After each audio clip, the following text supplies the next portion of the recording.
वीरम् अनंत वर्णान दंसन सावम बोक्षामि नियम सारम केवली सुध केवली बड़िदम।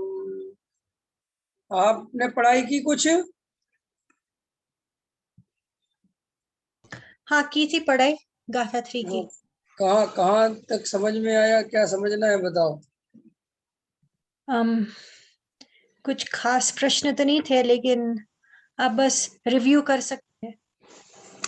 नहीं, अपन गाथा 3 पढ़ ली, गाथा 4 प्रारंभ करें। हाँ कर सकते हैं प्रारंभ। गाथा 4 करें। वो पूरा पढ़ लिया आपने ना? ये नहीं पढ़ा है गाथा 4। नहीं पढ़ा? ये गाथा 3 ही चले अभी। गाथा 3 मतलब आपने इसमें देखा नहीं अभी? तो गाथा 3 को पूरी तरह देखा नहीं है ना, क्योंकि गाथा 3 में गुरुदेव ने बहुत खुलासा किया है, बहुत सारे पेज हैं।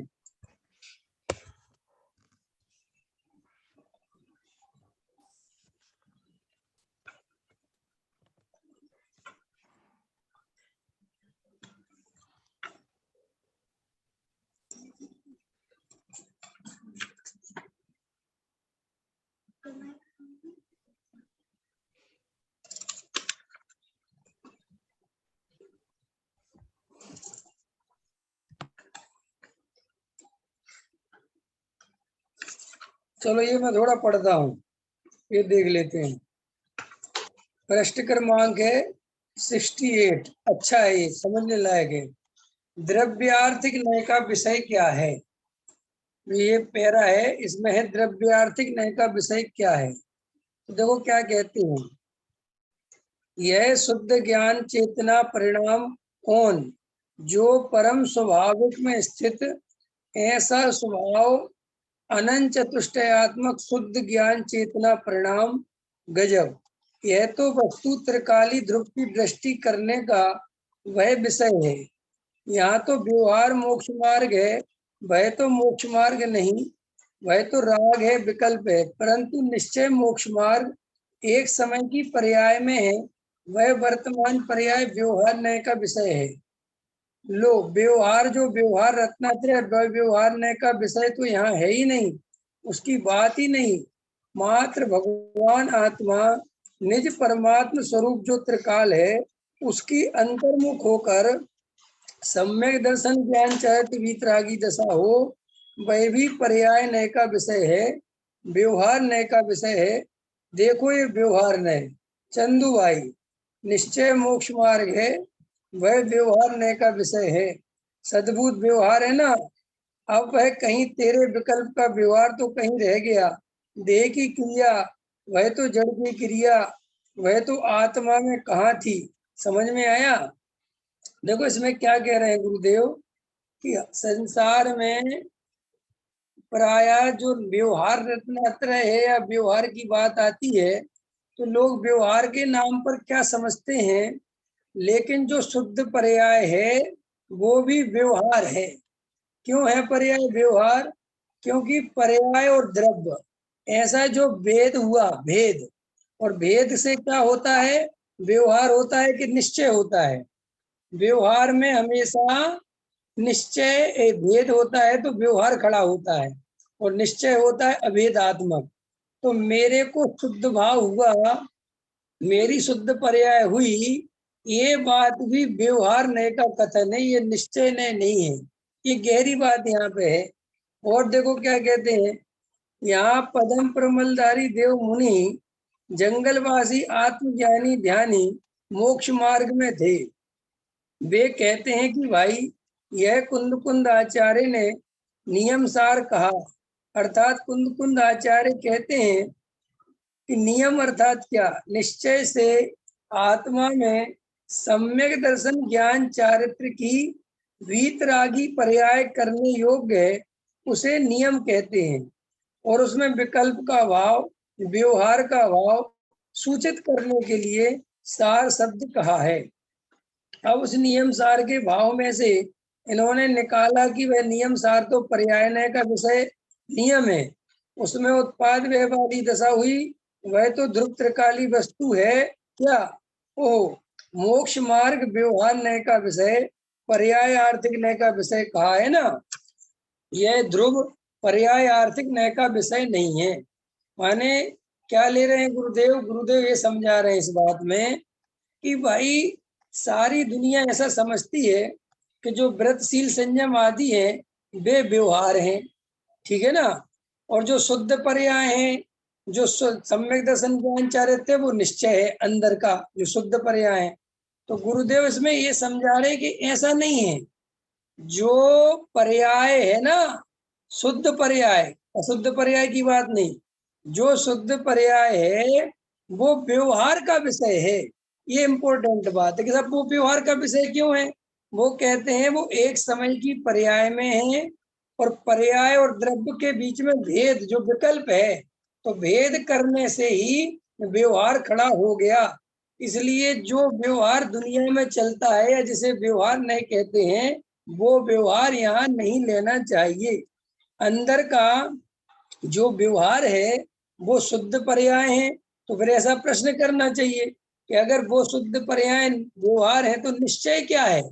तो वो कहते हैं जो त्रिकाली ध्रुव भगवान आत्मा है, जो सदा काल जानने देखने वाला तत्व है, जो एक रूप है, जो पर्याय से भी भिन्न है, ऐसा जो शाश्वत चैतन्य तत्व है ना, वो निश्चय नय का विषय है, वो आश्रय करने योग्य है। तो अभी देखो इतनी गहरी बात आपको पूरी दुनिया में कहीं नहीं मिलेगी कि जो शुद्ध पर्याय को भी व्यवहार के खाते में डाल दे। हमारे यहाँ तो शुद्ध पर्याय को बहुत बहुत, लेकिन गुरुदेव कहते हैं कि शुद्ध पर्याय भी है तो पर्याय ही, और एक समय की है, और जीव उसका आश्रय नहीं ले सकता। इसलिए आश्रय जिसका हम नहीं ले सके वो उपादेय नहीं है। उपादेय क्या है? जिसका आश्रय ले सके, ठीक है ना।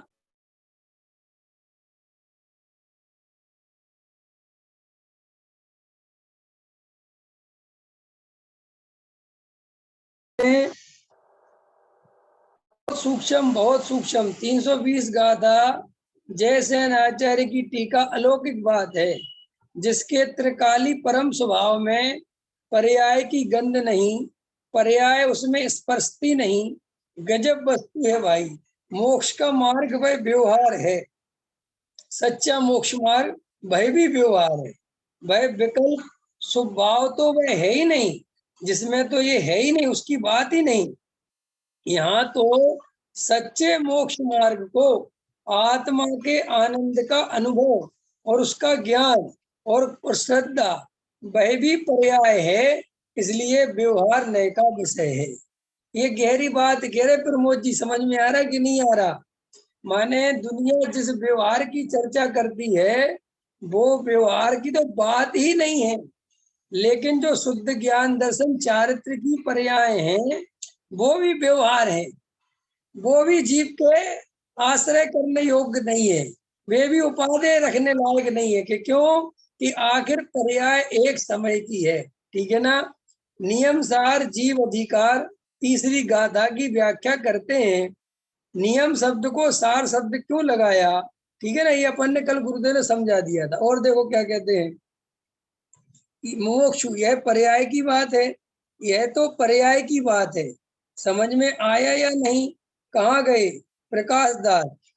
यह सब सुनना समझने जैसा है, अधर अधर का शब्द पढ़े ऐसा नहीं चलता। यह स्वभाव नियम सार, यह तो पर्याय की व्याख्या है। नियम सार काय की व्याख्या है? पर्याय की, ध्रुव की। समझ में आ रहा कोमल जी? पर्याय की व्याख्या है कि ध्रुव की? पर्याय की। पर्याय की। पर्याय, अभी देखो ये पर्याय की व्याख्या लोगों को ऐसा लगता है कि ये शुद्ध नय है, ये निश्चय नय है, और ये कह रहे हैं गुरुदेव की भाई ये शुद्ध नय नहीं है, ये व्यवहार नय है, ये निश्चय नहीं है, व्यवहार नय है। तो ये सब व्यवहार नय है, तो फिर ऐसा प्रश्न आएगा ही कि फिर भैया निश्चय नय क्या बचा? इससे भी भिन्न जो अपना त्रिकाली ध्रुव भगवान आत्मा है, जो चैतन्य तत्व है, जो सदा एक रूप रहता है, वो ध्रुव है। वो आश्रय करने योग्य है। ये सम्यक दर्शन ज्ञान चारित्र की पर्याय भी आश्रय करने योग्य नहीं है। देखो, ये प्रश्न पहले मैं कई दफे लेता हूं। कोमल जी, आपसे पूछता हूं, बताओ, सम्यक दर्शन की पर्याय जब है ही नहीं, ख्याल में है कि नहीं आया, तो सम्यक दर्शन की पर्याय को हे और उपादेय कहने से क्या मतलब है? कथनचित। हाँ, वही तो कह रहा हूँ, कहते क्यों, जब पर्याय है ही नहीं। मान के चलो अभी सम्यक दर्शन ज्ञान चारित्र की पर्याय तो है नहीं, तो उसको हे कहने से अथवा उपादेय कहने से क्या फायदा है? क्योंकि सिद्ध करनी है कि पर्याय है और अनुभूति पर्याय में ही होती है। हाँ हाँ, बराबर। तो अनुभूति पर्याय में होती ना, लेकिन अभी सम्यक दर्शन नहीं है ना। नहीं, अगर सम्यक दर्शन नहीं है, जो चीज है नहीं, तो उसको हे क्यों कहना, उसके बारे में चर्चा ही क्यों उठाना? प्रश्न समझ में आया? कि जैसे शुद्ध भाव है, राग द्वेष के परिणाम हो रहे हैं, उनको हे कहना तो समझ में आता है। लेकिन शुद्ध पर्याय को हे कहना, तो जब शुद्ध पर्याय अभी है ही नहीं, तो उसको हे कहने से क्या फायदा है? कि उसका आश्रय नहीं करना है, उसका ज्ञान कराना तो है। आश्रय करेगा कहाँ से? जब वो है ही नहीं तो आश्रय कैसे करेगा वो? नहीं, जब भी करेगा तब भी उसका आश्रय नहीं करना है। प्रश्न समझो पहले। जब पर्याय है नहीं तो आश्रय कैसे करेगा? और जब पर्याय होगी तो वो त्रिकाली ध्रुव के आश्रय से ही होगी, वो कभी पर्याय के आश्रय से तो होगी नहीं। प्रश्न समझ में आया कि नहीं आया? तो भाई ये तो बात व्यर्थ ही हो गई ना कहने की, क्योंकि जब पर्याय आएगी तब आत्मा के आश्रय से आएगी, ठीक है ना? ठीक है। और तभी आएगी जब जीव को सही वस्तु का स्वरूप पता होगा। तो अब शुद्ध पर्याय को हे फिर क्यों कहना? क्योंकि फिर उसको फिर इतनी त्रिकाली ताकत क्यों लगाना? त्रिकाली त्रिकाली के सामने, मतलब त्रिकाली का मुख्यता। हाँ, बराबर है, लेकिन वो तो पर्याय है ही नहीं ना। उसकी मुख्यता से और गौणता करने से क्या मतलब है? हम उसकी जगह ये कहें कि जो मोह राग देश के परिणाम हैं, ये जो वर्तमान परिणति में चल रहे हैं, ये हैं, ये आश्रय करने योग्य नहीं है। और अपना जो त्रिकाली ध्रुव भगवान आत्मा है, वो आश्रय करने योग्य है।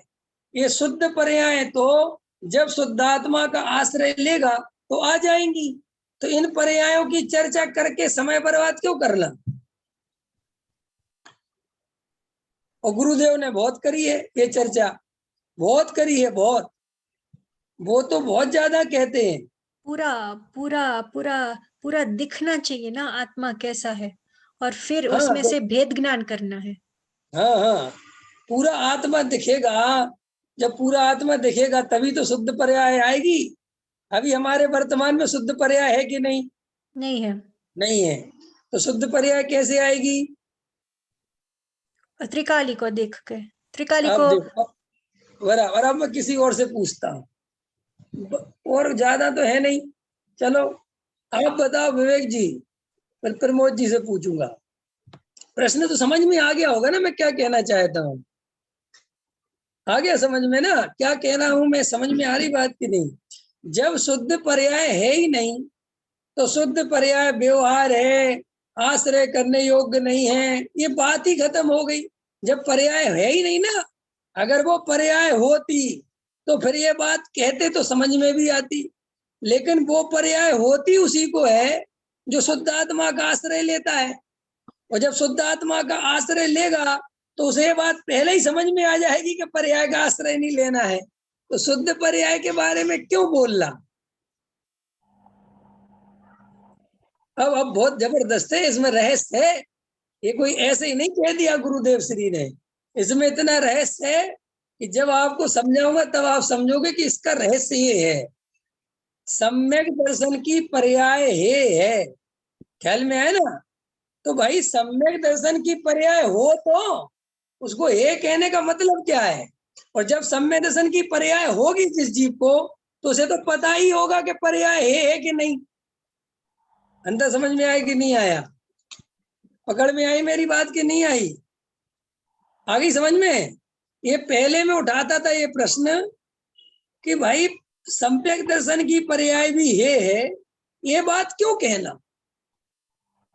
पहले पर्याय होगी तो हे कहो, समझ में भी आता है। राग देश के परिणाम हो, है कि नहीं? और हमने कहा राग देश के परिणाम हैं, ये बात एकदम ठीक समझ में आ गई कि साहब हैं और हे करना है, क्योंकि इनका आश्रय करेंगे तो बात बनेगी नहीं। इनको अपना स्वरूप मानेंगे तो जीव निर्विकल्प आत्मा अनुभूति नहीं करेगा। लेकिन सम्यक दर्शन की बात कि सम्यक दर्शन है, सात तत्व है, मोक्ष है, संबर निर्जरा है, वो भी जीव का स्वरूप नहीं है, एक समय की पर्याय है। तो भाई ना तो अभी संबर निर्जरा है, ना मोक्ष की पर्याय है, तो उसको एक क्यों कहना? अब पकड़ने जैसी बात है। अब आपने समझ लिया। चलो पहले एक आध के हैंड रेस, विवेक जी बताओगे कुछ इसमें? तो तुम्हें अनम्यूट कराऊं? अनम्यूट हूँ मैं तो।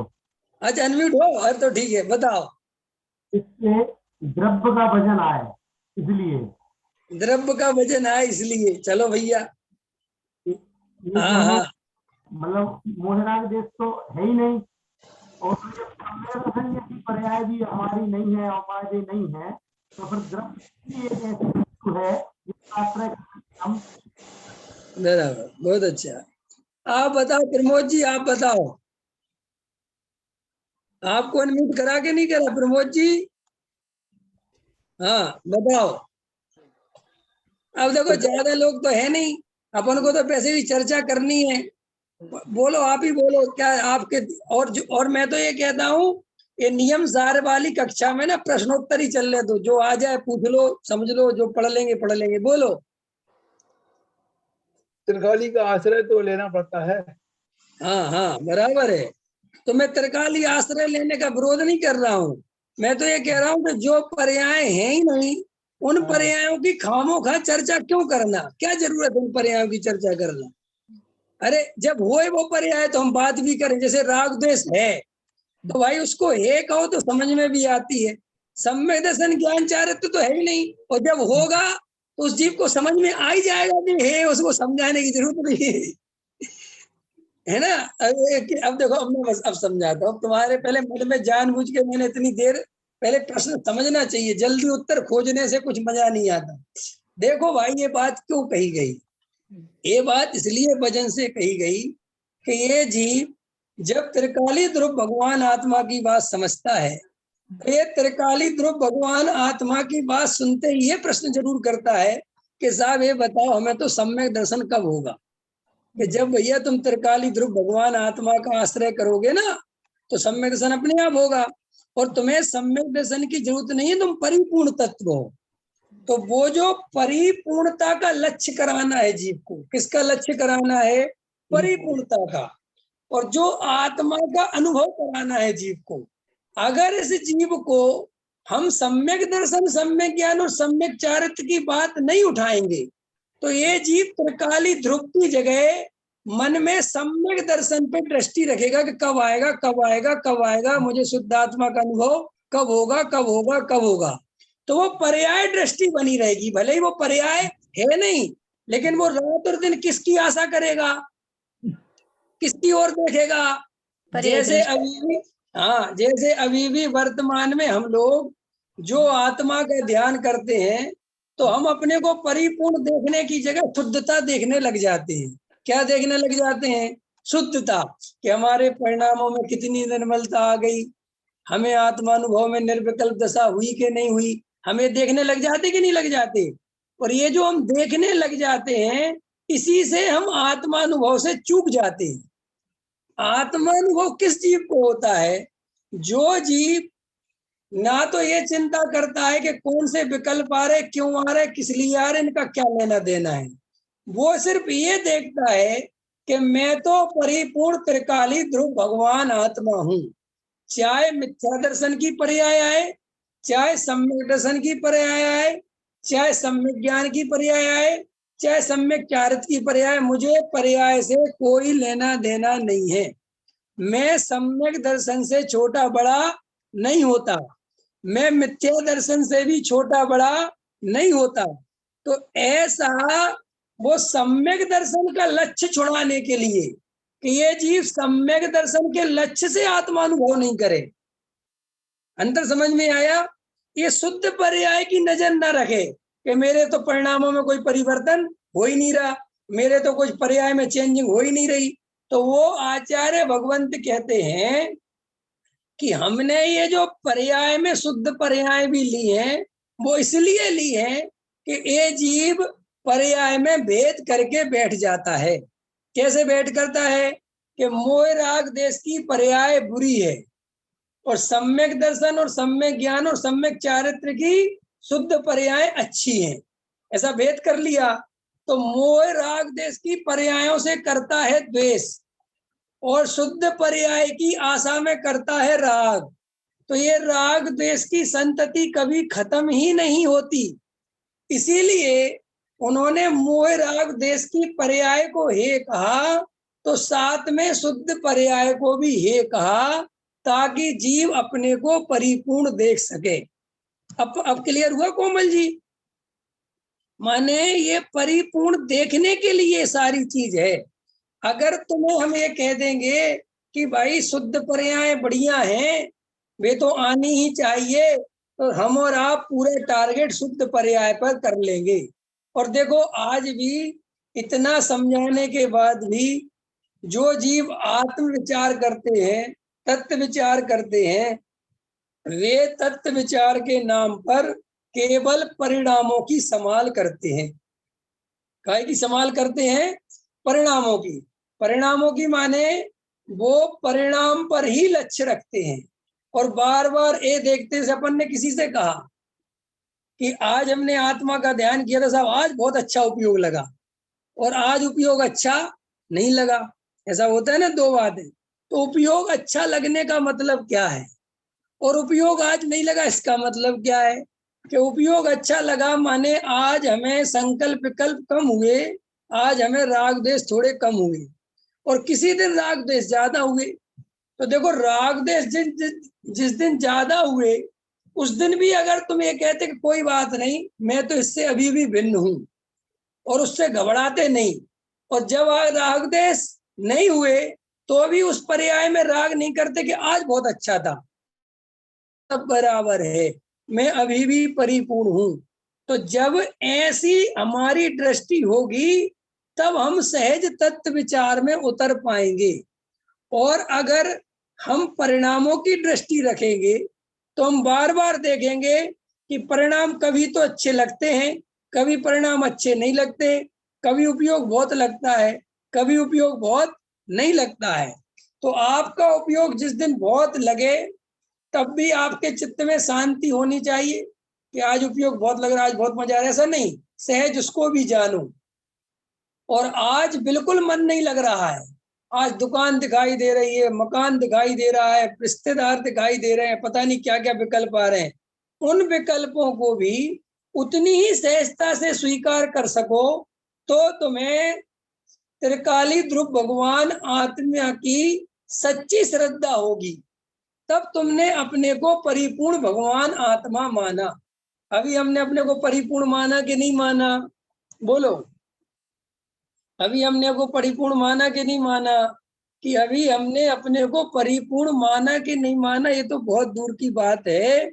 अभी तो हमारी इतनी भी विचार करने की शक्ति सामर्थ्य ही नहीं है, हम विचार ही नहीं कर रहे हैं। अभी तो हम, अभी मैंने 2-3-4 दिन पहले प्रवचन में एक चर्चा आई थी कि साहब जब हम वेद ज्ञान करने बैठते हैं तब तो हमें आत्मा और राग देश के विकार और संयोग ये अलग अलग दिखाई देते हैं। कब दिखाई देते हैं? जब हम विचार करने बैठते हैं। और जब हम विचार करने नहीं बैठते तब क्या होता है? तब क्या होता है प्रमोद जी? तब क्या होता है? तुम अपने को उस समय शरीर मानते हो कि आत्मा मानते हो? क्या मानते हो? हैं? विवेक जी कह रहे शरीर। ये भी हमारी अनादि भूल चल रही ना, इसलिए आपका उत्तर तो सही है। लेकिन वास्तविकता एक है, हमें बाकी टाइम होश ही नहीं रहता कि हम शरीर है कि आत्मा। हम तो बस दौड़ लगाते रहते हैं, अंदर समझ में है ना। ऐसा थोड़ी हम उस समय सोचते हम शरीर है, कुछ भी नहीं। बस हम तो जिस समय विचार करने बैठे, आधा घंटा बैठ गए, शरीर के लक्षण पहचाने, ये शरीर तो मेरे से भिन्न है, आत्मा तो जानने देखने वाला है, मैं तो जानने देखने वाला हूँ, मैं तो चैतन्य हूँ, मैं तो जानने देखने के अलावा कुछ नहीं करता, मैं तो परिपूर्ण ज्ञायक हूँ। ऐसा आधा घंटा विचार किया, और आधा घंटा विचार करके उतनी देर के लिए ऐसा लगा कि मुझे, हाँ ऐसा लगता है कि मैं आत्मा हूँ, मैं शरीर नहीं हूँ। लेकिन जैसे ही आधा घंटा निकला और आप अपने काम में व्यस्त हुए, तो फिर आप ऐसे व्यस्त होते हो कि ना फिर आपको ये होश रहता है कि मैं क्या कर रहा हूँ, कौन कर रहा है, कौन नहीं कर रहा है, कौन जानने वाला है, कौन जानने वाला नहीं है। फिर तो रेल चलती है, फिर तो दौड़ लगती है। तो आचार्य भगवंत कहते हैं, अगर तुम ऐसी ही दौड़ लगाते रहे और भले ही तुम आधा घंटा रोज आत्मा का विचार भी करते रहे, तो भी आत्मा अनुभव नहीं होगा। क्यों? क्योंकि तुम्हारे 23.5 घंटे तो बेहोशी में निकले, और आधा घंटा अगर तुमने थोड़ा बहुत विचार किया भी, तो वो 23.5 घंटे पे भारी कैसे पड़ेगा। अगर तुम 24 घंटे में जब जब बीच बीच में, हर 10 मिनट में, हर आधा घंटा में, हर 1 घंटा में बार बार विचार करोगे, बार बार जागृत रहोगे, बार बार अटेंशन लोगे कि मैं क्या कर रहा हूँ, मैं कौन हूँ, तब जाके वो श्रद्धा पलटेगी। अगर हमने ऐसे ही चलता रहा, आधा घंटा का सेटअप बैठा लिया, तो हम तो ये रूटीन वर्क करते हैं, उससे हमें सेटिस्फेक्शन मिल जाता है कि हम आत्मा का भी ध्यान करते हैं और घर गृहस्थी में भी भैया लगे हुए हैं। देखो भाई, जिसके अंदर ये मान्यता पड़ी हुई है कि घर गृहस्थी मैं चलाता हूँ, मेरे चलाए बिना नहीं चलेगी, व्यापार मैं करता हूँ, व्यापार मेरे किए बिना नहीं होगा, काम तो करने ही पड़ेंगे, इस मान्यता को लेके कोई जीव अगर आधा घंटा तत्व विचार भी करता रहता है, तो भी उसका भला होने वाला नहीं है, उसको सम्यक दर्शन होने वाला नहीं है। और ये सब अपने अंतरंग में खोजो, देखो, विचार करो। देखो विवेक जी, 36 नंबर का प्रवचन पे पहुंचे ही नहीं आप अभी, 35 नंबर के प्रवचन भी नहीं सुना होगा। 35-36 नंबर के आज के प्रवचन की चर्चा है मोक्ष मार्ग प्रकाशक में। आज वाले मैंने प्रवचन में लिया है कि देखो हमारी एक्चुअल स्थिति क्या है, जो ये मुमुक्षु लोग हैं, ये क्या स्थिति है इन लोगों की। देखो होता क्या है, प्राय सभी लोगों के साथ देखना, हम जब नए नए मुमुक्षु बनते हैं, तब हमें नई नई बातें सुनने मिलती हैं, तब हमारा सुनने का, समझने का चाव अलग होता है, तब हमारा अट्रैक्शन अलग होता है, तब हमारे अंतरंग में उसके प्रति ललक अलग होती है, प्यास अलग होती है। लेकिन वो प्यास कब तक रहती है? जब तक हम पूरी तरह वो शास्त्रों को समझ नहीं लेते और पढ़ नहीं लेते। ख्याल में आया कि नहीं आया? जैसे आपने नया नया समय सार सुना, ओहो ऐसी बातें तो मैंने कभी सुनी नहीं, मोक्ष मार्ग प्रकाशक सुना, अरे गजब गजब साहब, अपन तो कहाँ क्रिया में धर्म मान के बैठ गए थे, अरे कुछ नहीं रखा, ऐसा ऐसा बहुत सारी चीजें आपको साल 2 साल तक, 3 साल तक ना आप किसी पंडितों को जानते थे, ना किसी विद्वानों से आपका विशेष परिचय था, ना शास्त्रों से परिचय था। तो जैसे नई नई जगह जाओ तो बहुत मजा आता है, हर चीज रोमांचित करती है, लेकिन जैसे ही अपन परिचित हो जाते हैं तो रोमांच खत्म हो जाता है। ऐसे ही धीरे धीरे अपन पुराने मोक्षु होते चले जाते हैं और आत्मानुभूति का कोई सच्चा पुरुषार्थ करते नहीं, कुछ अपने जीवन में क्रियाएं बदल जाती हैं। जब अपन मुमुक्षु नहीं थे तब अपन ज्यादा ही मिथ्या दृष्टि, गृहीत मिथ्या दृष्टि, कुछ खबर नहीं, फिर थोड़े मुमुक्षु बने, फिर यहाँ की कुछ क्रियाएं देखी, कुछ अपन को रोमांचित होकर शास्त्र पढ़े, 6 द्रव्यों की परिभाषाएं सीखी, 7 तत्वों की परिभाषाएं सीखी, 8 कर्म, 9 पदार्थ, 10 धर्म, फिर नए विभाग पढ़े, फिर अपन ने सामान्य विशेष गुण पढ़े, फिर लघु जैन सिद्धांत प्रवेश का पढ़ी, फिर छेड़ाला जी पढ़ी, फिर मोक्ष मार्ग प्रकाशक पढ़ा, समय सार भी पढ़ा। ऐसा करते करते हम एक कोर्स करने लगे और हमने अनेक विद्वानों को सुनना चालू कर दिया। धीरे धीरे क्या हुआ, अनेक विद्वानों से हमारा परिचय हो गया। पहले तो वे विद्वान हमें भगवान दिखाई देते हैं, बाद में हमें शैतान दिखाई देते हैं। अंदर समझ में आया कि क्यों? कि जब तक दूर से परिचय होता है तब तक तो बहुत अच्छा लगता है, और जैसे ही जैसे नजदीक बढ़ती है तो ऐसा लगता है कि हमारे जैसे तो हैं यार, इनके भी तो हमारी जैसी हालत है, ये भी तो लगे हुए उसी कामों में। तो वो धीरे धीरे जितना परिचय बढ़ता चला जाता है उतनी स्थिति खराब होती चली जाती है। फिर क्या होता है, मैंने आज के प्रवचन में लिया है सब। फिर क्या होता है कि वो पुराना मुमुक्षु का तमगा लग जाता है। 20 साल पुराने मुमुक्षु हो जाते हैं। वो कितने साल पुराने? अब उनका ना तो सही पूछो तो प्रवचन में मन लगता है, आत्मानुभव का पुरुषार्थ किया नहीं, असली भेद ज्ञान पकड़ में आया नहीं, सारा समाज उन्हें धर्मात्मा समझने लगा, मुमुक्षु समझने लगा, सारे विद्वानों से पहचान हो गई, तो एक रेपुटेशन भी बन गई समाज में, एक प्रतिष्ठा भी बन गई कि भैया वो तो स्वाध्याय में रोज आते हैं और रोज पूजा में आते हैं। तो अब वो धीरे धीरे जैसे पहले व्यवहार को ढो रहा था ना विवेक जी, काय को ढो रहा था, क्रिया कांड को ढो रहा था ना, ऐसे ही फिर इस मुमुक्षुपने को ढोने लगता है। फिर अब वो कह तो सकता नहीं किसी से कि भाई मुझे कोई आत्मानुभव का तो काम दिखाई देता नहीं, मुझे कोई आत्मानुभूति तो हो नहीं रही। और फिर यहाँ पर भी वो ही मान कसाय के झगड़े चालू हो जाते हैं, यहाँ पर भी प्रतिष्ठा का चक्कर चालू हो जाता है। आखिर है तो समाज ही ना, कोई अलग तो है नहीं। जैसा जीवन है संसारी जीवों का वैसे ही है। तो फिर धीरे धीरे जीव स्वाध्याय सुनता तो है लेकिन उसका वो अंदर रोमांच नहीं बचता। और देख लेना आप जब मेरा पहला स्वाध्याय सुना होगा परिचय ने, और गजब गजब गजब की बात बताई, गजब। लेकिन धीरे धीरे वे बातें क्या होती हैं कि पूरी हो चुकी होती हैं, क्योंकि नई नई बातें तो रोज नहीं आ सकती ना। वो तो एक लिमिट है ना किसी भी चीज की। ये शब्दों की मर्यादा है कि नहीं? शब्द भी मर्यादा, असंख्यात संख्यात उनकी भी संख्या निश्चित है ना शब्दों की।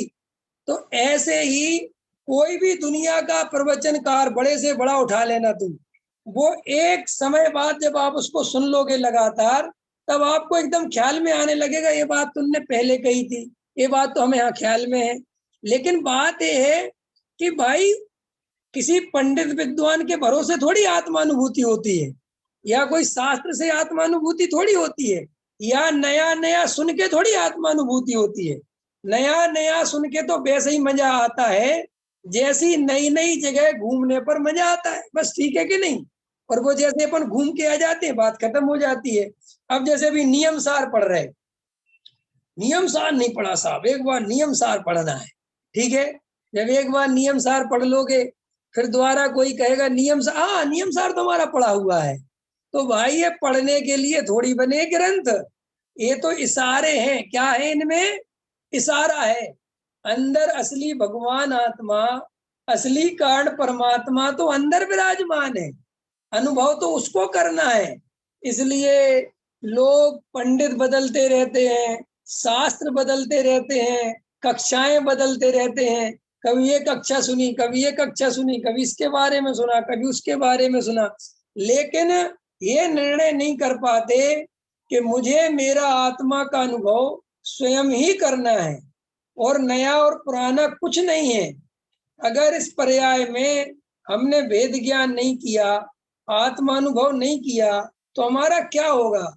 ये सब समझदारी रखी रह जाएगी, ये जीवन चला जाएगा।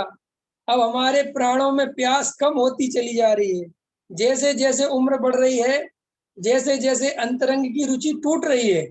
अंतरंग की रुचि टूटती है, रुचि बढ़ती नहीं है। क्या कोमल जी, समझ में आ रहे कि नहीं आ रहे? आप एक ऐसे कह रहे हो, ऐसा मैंने 1000 दफे अनुभव किया है। जब लोग नया नया सुनते हैं तब उनकी स्थिति अलग होती है, और जब वो सुन सुन के थोड़े परिचित हो जाते हैं और थोड़ा उनका क्षयोपशम ज्ञान बढ़ जाता है, तब उनकी स्थिति बिल्कुल अलग हो जाती है। और नहीं होती हो तो बताओ।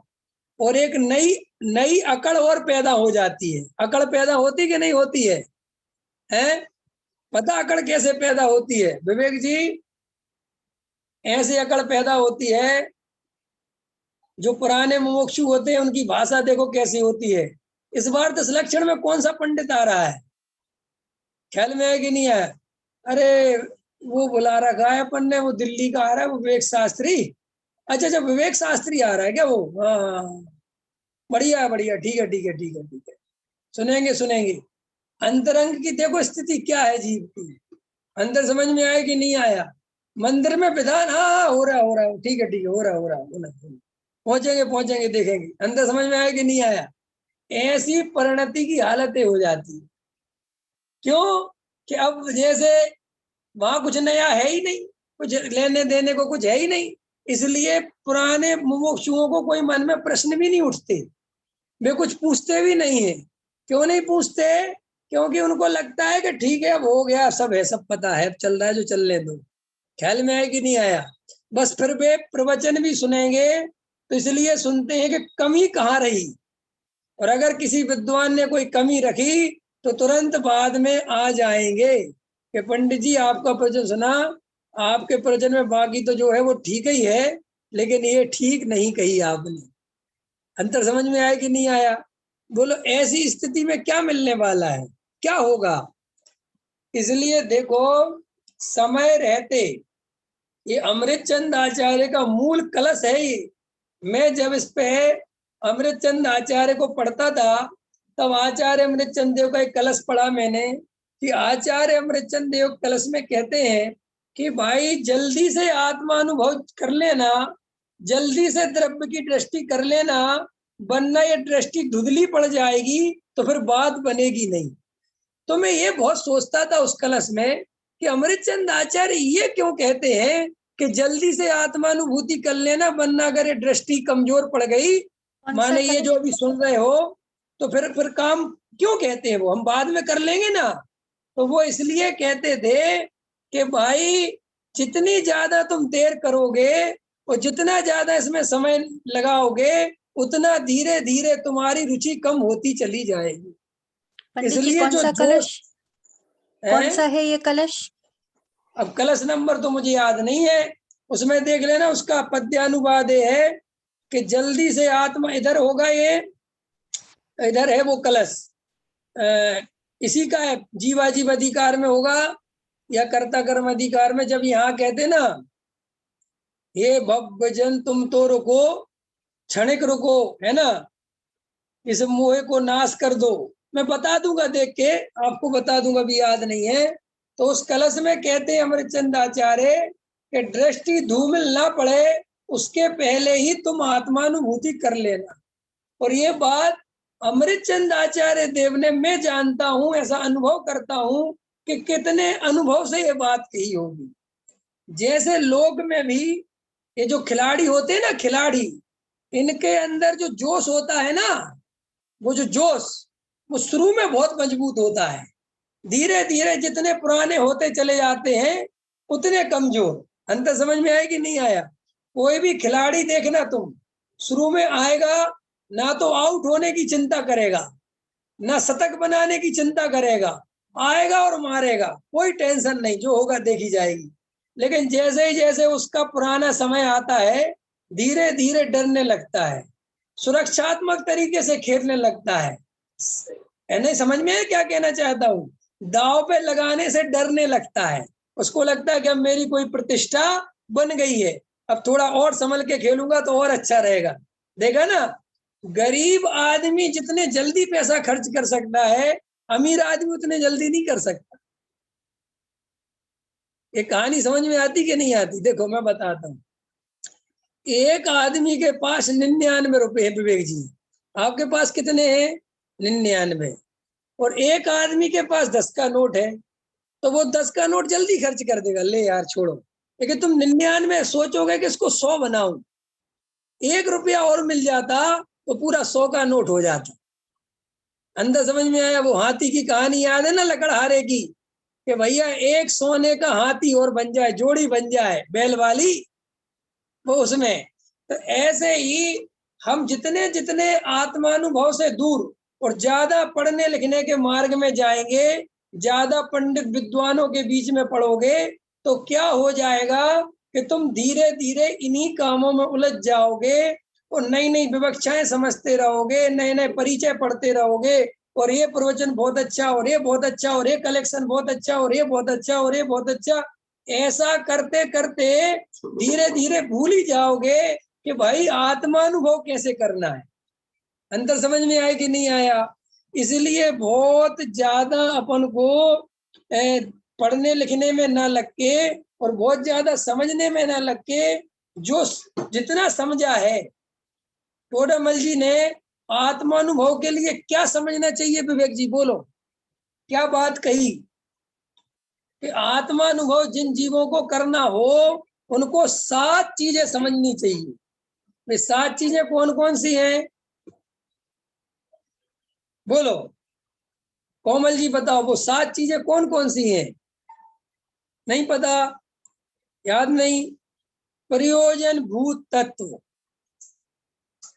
याद आ गया? प्रयोजन भूत तत्व, अप्रयोजन भूत तत्व मोक्ष मार्ग प्रकाशक पढ़ा है? लेकिन पढ़ा है याद मोक्ष मार्ग प्रकाशक? पूरा नहीं पढ़ा है 7वां अधिकार तक।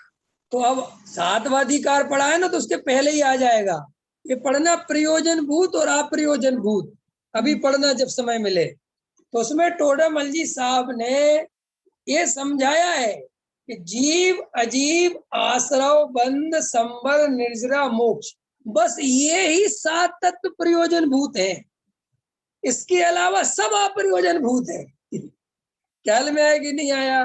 बस ये बात पता चल जाए कि जीव अजीव न्यारे न्यारे हैं, आश्रव बंध दुखरूप है, संबर निजरा प्रकट करने योग मोक्ष प्रकट करने उपादेय है, और आश्रय करने योग्य त्रिकाली ध्रुव है। बस कहानी खत्म हो गई, खत्म है, इससे ज्यादा कुछ नहीं है। तो फिर हमने साहब ये 7 तत्व तो पढ़ लिए, अब और पढ़े कि नहीं पढ़े? कि अब ये 7 तत्व पढ़ लिए, अब तुम इनका अभ्यास करो, अनुभव करो, और जो बीच बीच में टाइम मिले तो भले ही पढ़ते रहो, लेकिन ये मूल 7 तत्व को मत भूलो। इन 7 तत्व में अपनी दृष्टि समीचीन करो। तत्वार्थ श्रद्धा नाम सम्यक दर्शनम। आचार्य उमा स्वामी 2000 वर्ष पहले कहते हैं, जो कुंद कुंद के शिष्य हैं वो हमसे कहते हैं, तत्वों की सच्ची श्रद्धा का नाम सम्यक दर्शन है। और वे 7 तत्व जीव अजीव आश्रव बंध संबर निजरा मोक्ष हैं। तो इसलिए हम लोगों के अब ज्ञान में कोई कमी नहीं है जिसमें आत्मानुभव ना हो सके। इसलिए हमें आत्मानुभव का पुरुषार्थ पहले नंबर पर करना चाहिए। अंदर समझ में आया? जैसे पूज्य गुरुदेव श्री है, तो पूज्य गुरुदेव श्री 6-6, 7-7 घंटे स्वाध्याय करते हैं।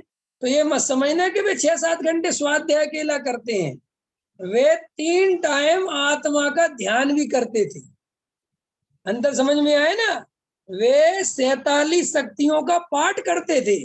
वो पाठ करना माने बीच बीच में अपने स्वरूप की खुमारी लेना, ये आप समझिए ना? तो भाई आत्मानुभव का पुरुषार्थ ऐसे नहीं होता।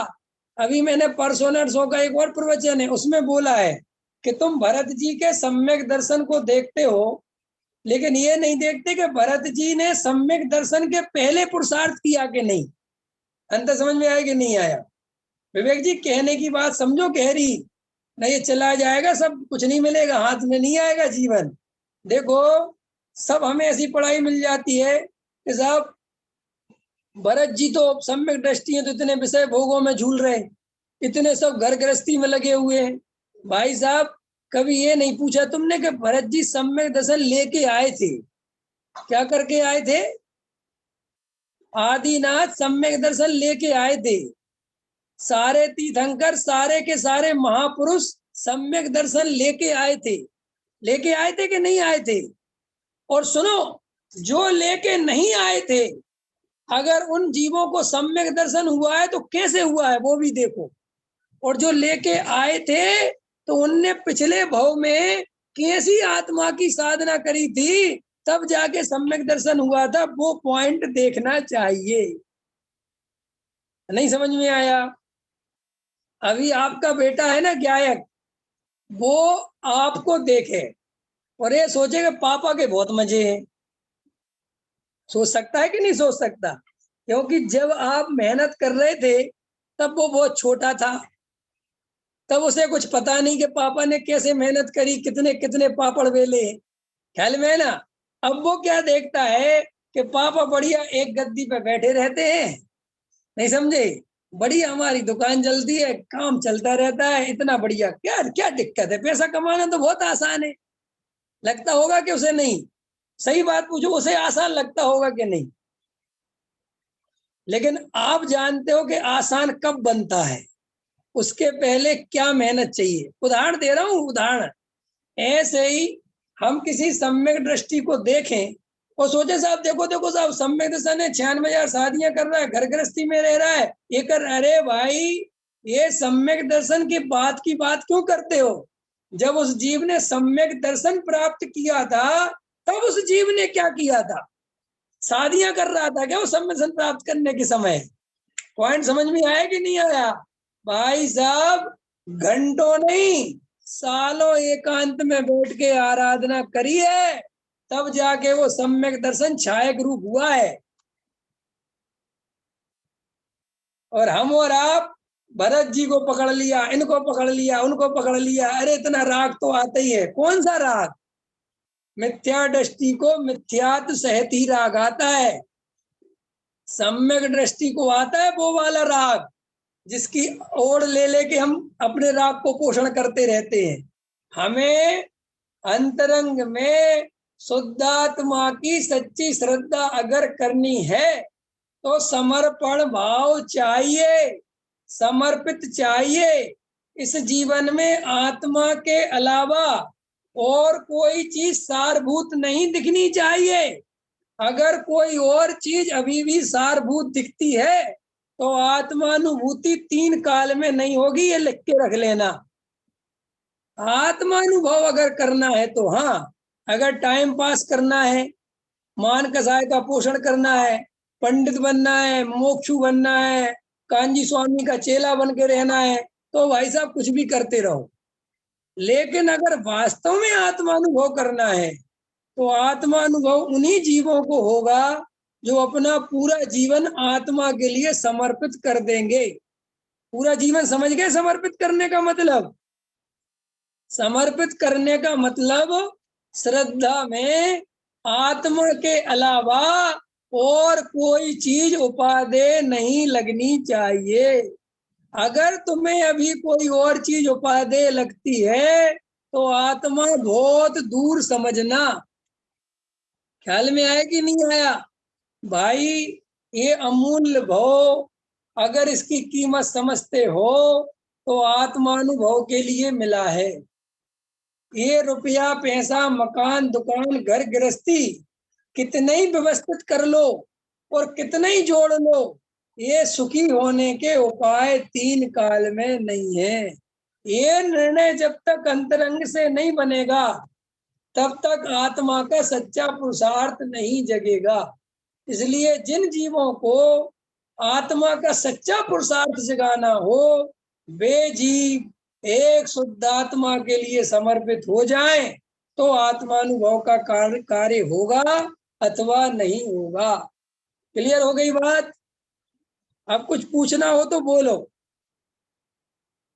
कुछ पूछना है प्रमोद जी,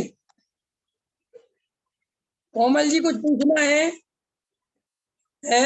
अब कुछ पूछने के लिए बचा भी नहीं, और अगर पूछते तो मैं कहता कि अभी भी पूछ रहे हो इतना समझने के बाद। ख्याल में आया कि नहीं आया? इसलिए भाई, आत्मा का सच्चा पुरुषार्थ करो, इस समाज से दुनियादारी से ज्यादा चक्कर में मत फंसो। कुछ नहीं रखा है, आत्म ज्ञान से रहित ये सारी चर्चाएं कोई काम की नहीं है। आत्मा का अनुभव स्वयं के पुरुषार्थ से होगा। स्वयं का सच्चा पुरुषार्थ करो। इसी मंगल भावना के साथ आज की बात पूरी करता हूँ।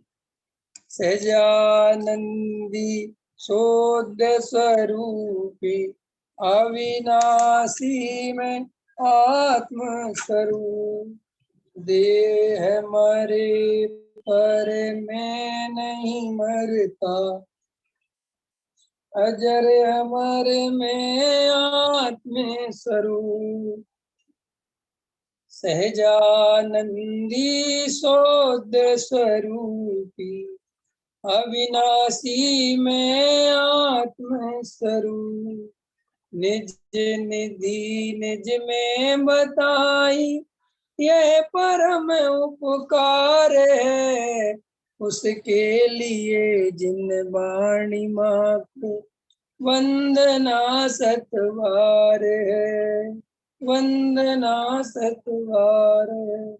बोलो द्वासांग में जिनवाणी माता की जय, महान जैन धर्म की जय, पंच परमेष्टि भगवान की जय। सभी को सादर जय जिनेन्द्र, शुभ रात्रि।